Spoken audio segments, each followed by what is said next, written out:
Bom, eu acho que pra começar esse vídeo eu tinha que estar com um moicano, assim, ó, ouvindo Gustavo Lima, Gata Me Liga, mais tarde tem balada, tchê tchê tchê tchê, pra gente voltar lá em 2011. E aí sim ficaria mais fácil da gente se ambientar no universo do menino Ney, porque naquela época sim era um menino, tinha 19 anos, vivendo seu auge na carreira do Santos, seu primeiro título internacional no Santos não, no Santástico. Hoje o nosso lema é ousadia e alegria. Eu tô chegando com os refri, rapaziada, e a gente fala do Neymar Júnior e a conquista do Santos na Libertadores de 2011. Eu sou Ludmila Candal, agora é Toys. Vem comigo pra mais um Essa Tem História.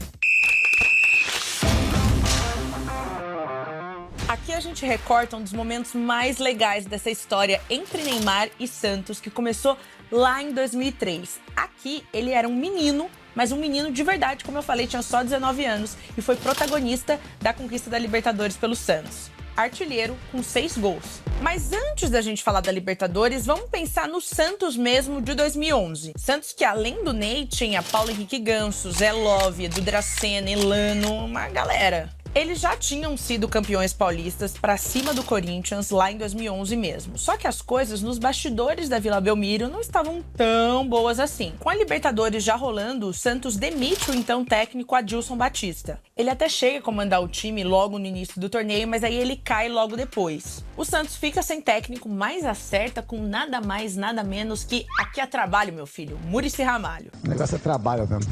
Isso acontece ainda logo na fase de grupos da competição. E é justamente nessa fase de grupos que acontece um dos jogos mais icônicos dessa Libertadores, que eu tenho certeza que todo santista lembra. Só que aí, como o Santos já vinha mal, aconteceu toda essa turbulência aí no começo do torneio, o Santos precisava vencer para se classificar para o mata-mata. E aí lá na Vila Belmiro, num desses jogos decisivos aí da fase de grupos para se classificar para o mata-mata, o Santos faz 2-0 no primeiro tempo para cima do Colo-Colo do Chile. E aí, na volta do vestiário, no início da segunda etapa, olha só quem aparece aqui. Neymar. Ele encobre o goleiro e deixa o dele. 3-0 pro Santos. E aí aquela coisa, Neymar mania total na Vila Belmiro, hashtag Deus é top, e os torcedores fizeram máscaras do Neymar pra levar lá pro jogo pra apoiar o time, né, e ficarem caracterizados de Neymar. Só que na hora de comemorar esse terceiro gol, ele coloca uma máscara do Neymar. O próprio Neymar veste uma máscara do Neymar. E não pode. Ele toma cartão. É o segundo cartão amarelo dele no jogo, porque Neymar sabemos, né, minha gente, não é fácil nas partidas.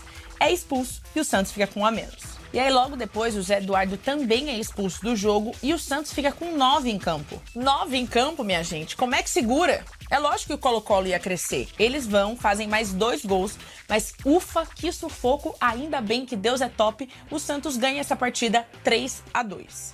E aí, nesse caminho dessa Libertadores, o Santos encontra finalmente o Muricy Ramalho, que ia assumir o time depois de uma partida contra o Cerro Porteño. O Santos jogaria fora de casa e ia ser uma partida caótica por conta dessas expulsões. Guarde o Cerro Porteño, porque eu vou voltar a falar dele depois na fase mata-mata. Mas aqui, ainda na fase de grupos, o Santos bate o Cerro Porteño por 2-1.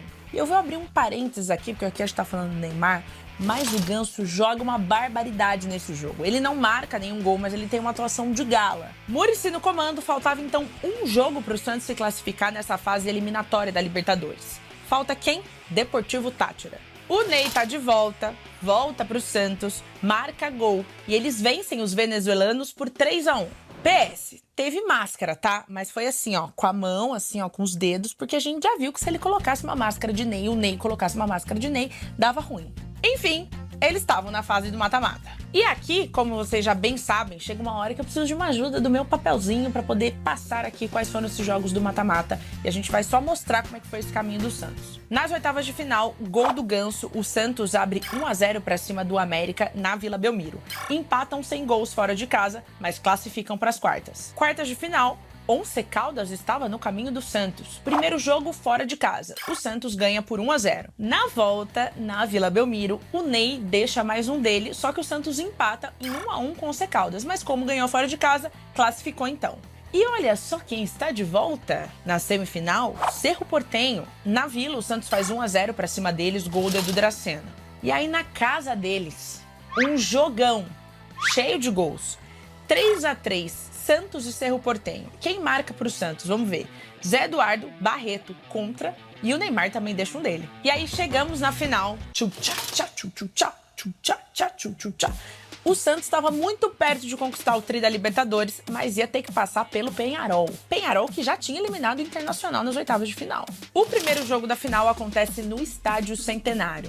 Santos 0, Peñarol 0, e a decisão ia ficar em casa pro Santos. O Santos ia jogar essa final em São Paulo, no estádio do Pacaembu. E aí aquela coisa, Pacaembu lotado, torcida do Santos, não sei o que, São Paulo parada, Santos parada, Baixada Santista. Com toda aquela atmosfera a favor, o Santos estava muito perto de levar o tri da Libertadores, porque os primeiros 2 títulos, né, desse torneio continental foram em 62 e em 63, na época do Pelé. Ou seja, 48 anos depois. E aí tinha aquela coisa, protagonismo do Pelé naquela época, protagonismo do Neymar nessa. Gente, pelo amor de Deus, não estou comparando os dos dois.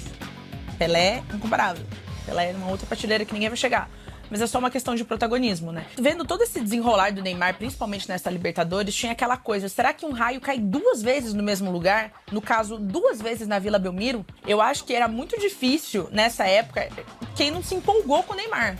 Quem não se iludiu com o Neymar. O Santos faz 2-1 na final pra cima do Peñarol. Danilo e Neymar, claro, deixa o dele na final. E o Santos era, então, tri da Libertadores. E ali, nesse título, o Neymar toma uma outra proporção, ele vai para uma outra prateleira, porque ele não era promessa. Mas ali parece que ele comprova o tamanho dele. Não só para ele, não só para o Santos, mas para o futebol mundial. E aí o desenrolar dessa história a gente já sabe. 1 ano depois ele vai pro Barcelona, faz história no Barcelona, e depois passa, muda, né, pro PSG, muda para Paris e agora tá no Al Hilal. Mas eu acho que tudo que envolve o Neymar, a magia do Neymar, daquela coisa menino, brasileiro, Baixada Santista, não sei o quê, eu acho que é muito dessa época. Se você disser pra mim que você foi indiferente ao Neymar nessa época, eu sei que você tá mentindo. Porque além de jogador de futebol, a gente sabe também que ele é uma celebridade, né? E nessa época também, eu sei que deve estar muito no imaginário também os dribles do Neymar, porque em 2011 ele também ganha o prêmio Puskás. Então quero saber de você, o que é que mais te marcou do Neymar nessa época? Se foi o Moicano,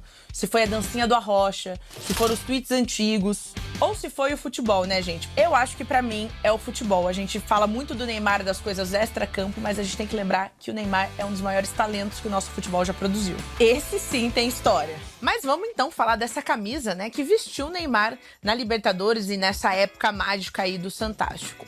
A camisa do Santos nessa época era feita pela Umbro. A Umbro, essa marca inglesa, vestiu o Santos desde 1997. Então, em 2011, na conquista dessa Libertadores, já era uma história feita de 14 anos. Mas ali, eles encerram um contrato e aí no ano seguinte, em 2012, o Santos vai ser vestido pela Nike. Mas hoje em dia, atualmente, a Umbro é ainda quem veste o Santos, então eles têm uma história aí de amor, parceria e títulos, né? Tá com o Santos na alegria e na tristeza. Na manga, depois desse detalhe aqui, com essas bolinhas vazadas, a gente tem a Netshoes, que é uma empresa de venda, né, de artigos esportivos online, que assinou um contrato com o Santos durante 2011 e 2012, esse primeiro contrato. O contrato por ano com a Netshoes era de 5,5 milhões de reais. E aqui na manga a gente ainda tem esse detalhe que deixa ela mais justinha, assim, esses elásticos aqui, olha. Aqui, no final da camisa, tem um detalhe muito bonitinho, que aparece o símbolo, né, o logo da Umbro aqui do lado e depois Santos Futebol Clube 2011. E aqui na gola, na parte de trás, tem uma frase, né, meio que um lema do Santos, que é muito bonito, que tá estampado aqui. Nascer, viver e no Santos morrer. E aí, meus parceiros, a gente já sabe. Se você gostou desse vídeo, comenta aqui, curte, ativa as notificações para ter tudo do CNN Esportes na palma da sua mão. Eu te espero. E se bater uma saudade do Neymar, igual eu tô agora, só de contar essa época dele, eu vou digitar aqui, ó, melhores jogos Neymar Júnior, pra eu ficar aqui, ó,